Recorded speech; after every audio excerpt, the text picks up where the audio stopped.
Welcome back to the Can-Am Garage, guys, and this episode is going to be episode 2 of Mail Call. This time it's not so much car stuff, but model truck stuff.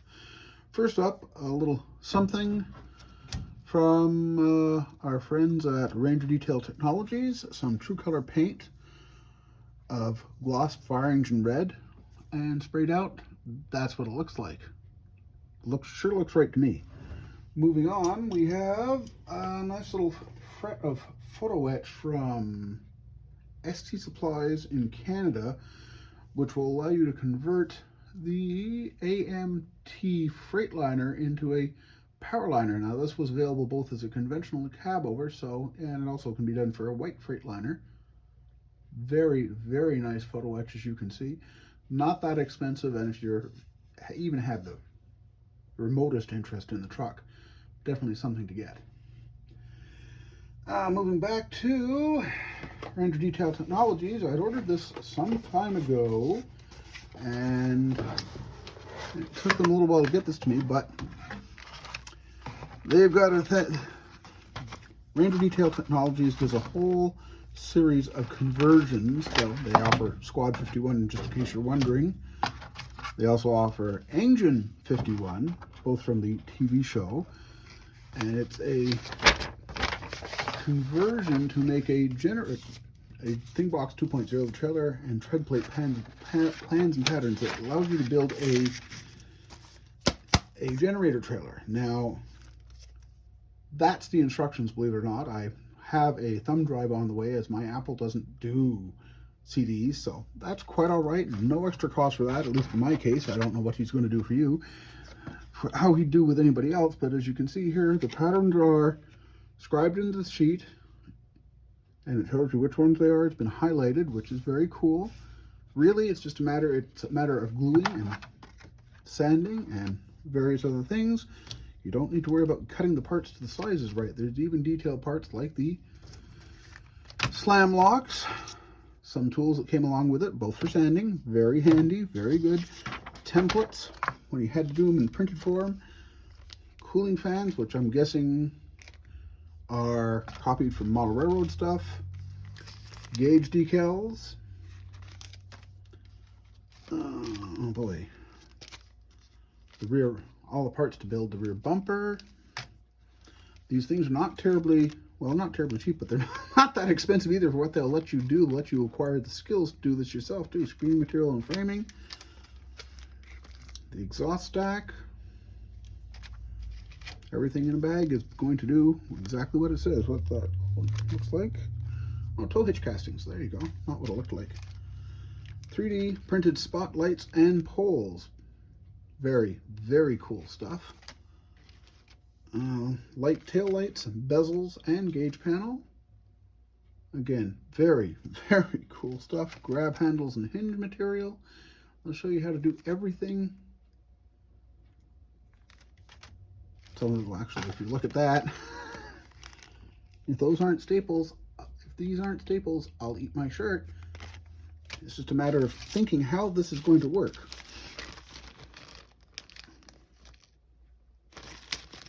Evergreen, and it's not just I-beams. Cool, very cool, very, very cool. It's been a while since I've looked at it, so even tread plate, yeah, just what you need. And the last two pieces of heavier gauge plastic for the other parts of the trailer and generator. Very, very cool. I suggest if you're even vaguely interested in it, to contact them. Also from the aftermarket this time around, the box says it all. There's a Home 750 here. This was originally made by Kit Farm Services, now available from Jamie Ramour. This is what you get in the box. I would suggest, beautiful piece of photo etch. I would suggest if you're going to get one of these that you should try and find the old Tidewater Trucker article in Model Car magazine, whatever the magazine was called back in the late 60s, early 70s. The basic idea is it's still the same basic truck. It's just got a lot of the work done for you in resin. The details are there, believe me, and it's beautiful. Very, very, very impressive. Next up, Oh boy, a little something from that I've been wanting to get for, well, years. We're going to just go up with the camera a little bit, guys. AMT's International Transtar Cab Over 4070A. Now, as a much younger modeler, I do not remember seeing this kit in stores. I know it had to have been. I was fixated on the 4070B, the Transtar Eagle 2. It was brown with gold stripes, or gold with brown stripes on the box, and oh, one of these days, if they ever reissue it, I'm definitely going to be getting some. Now, we could really have an extensive look at everything. What we will do is we'll have a little bit of a look at everything instead, because there's quite a lot in this. Decals. Oh, yeah, I'm in love, because there's 3 different sets of stripes, decals, lots of other things that you can move, including AMT Cool Cats. Turn it right side up. Fleet numbers that can be added, company names. Wow, there's a lot here, believe me, I love it. There's also the basis of making the traditional international license plates, not license plate, mud flaps. And yeah, mine will have to have those. The instruction booklet, even though it's saying, it says it's AMT, well, it was originally tooled by Ertl. And yeah, from everything I've heard, says the instructions have been improved too, which is cool. Again, we'll page slowly through the book. 4, 6. I know I'm not showing everything, but you get the idea. This is going to be, it should be easier to build than it was back in the day. It includes ideas on how to paint the model, which is wow. Masking, painting. Of course, I'll do it with an airbrush, but and there's the templates to use if you want to mask and paint your own stripes on it. Continuing with that, there's some ideas of the paint schemes that were available on the full-size truck. Myself, I'm kind of liking that one with the blue on it. That just, speaks to me just the right way, and can't guarantee what I'm doing yet. I have an idea, but if I can find reference picture on the internet, that's the question at this point. And then we also have an idea as to how International would have built you the truck, the full-size truck, back in the day. Very, very, very neat. And there's that beautiful front end that I so have loved ever since seeing the 4070B a long time ago. From everything I've read, everything I know about this tells me that the kit has been re-engineered and a lot of the parts remade so that everything fits like it should. Everything, and it's easier build than it would have been back in the day. So if you're thinking, well, I got one of those from, 1970 or 75, whenever it was, and yeah, no, you can do better nowadays. Spend the money. You won't regret it if you ask me. Including a nice little inner liner for the sleeper, for the inside of the cab.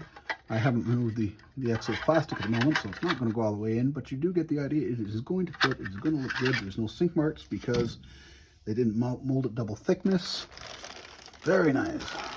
Tires, wheels, from what I read and know. I haven't opened up all the bags, so we'll just have to look through all the bags at the moment. Beautiful, really, guys. Loving this truck. More. Lots and lots of plastic. I know others have built it. Yeah. Wow. Yeah. Just beautiful. Well, if I turned it that way, it would work better, wouldn't it? Just wow. Just wow. And what we'll do is we will quickly move on, because there's one more kit that I want to show you that came in the mail recently.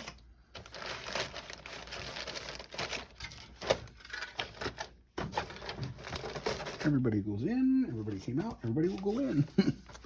Or at least that's the plan.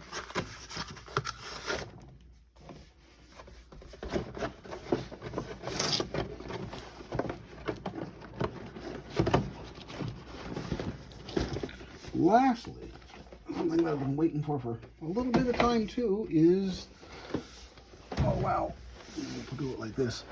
The Mobius models 48-foot trailer with realistic cambered deck. And we'll have a quick look at all the plastic in this. It's the same wheels and tires as we've had before in many of the other Mobius trucks and trailers. See? Nice little inner liner, which does wonders for these kids. When you have boxes this big, it really works. Okay, we'll get to the decals and etc. in a minute. Clear parts for all your running lights. Big beautiful tires. And not super singles, which you could do if you have the super single conversion.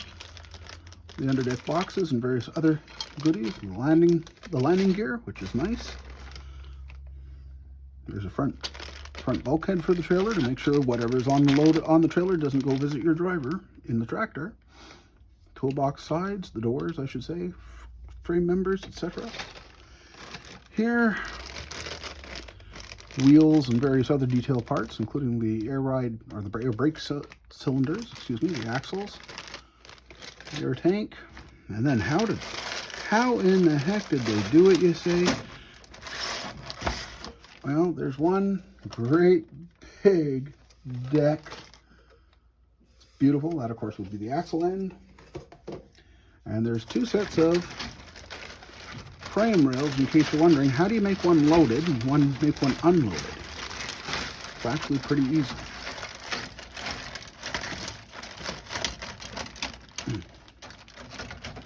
Okay, thank you. It's all identified easily in the instructions to make sure you get it right. I know you can't really see what's going on here, but trust me, it's all there. It's all right. It will look good. Mine, well, I'm going to go with a loaded truck. As for what it's going to be loaded with, well, it's something I've seen a lot of around here. And I do have a second trailer that will be built up as a Super Green Trucks trailer. If you've listened to the Model Car podcast, you know what I'm talking about with Super Green Trucks. There's, in the trucking industry, a lot of people say a lot of nasty things about Super Green Trucks. SGT or SGT 2000, or as we say here, SGT 2000. Decals are basically the stripes of the trailer. The instructions are typical Mobius style.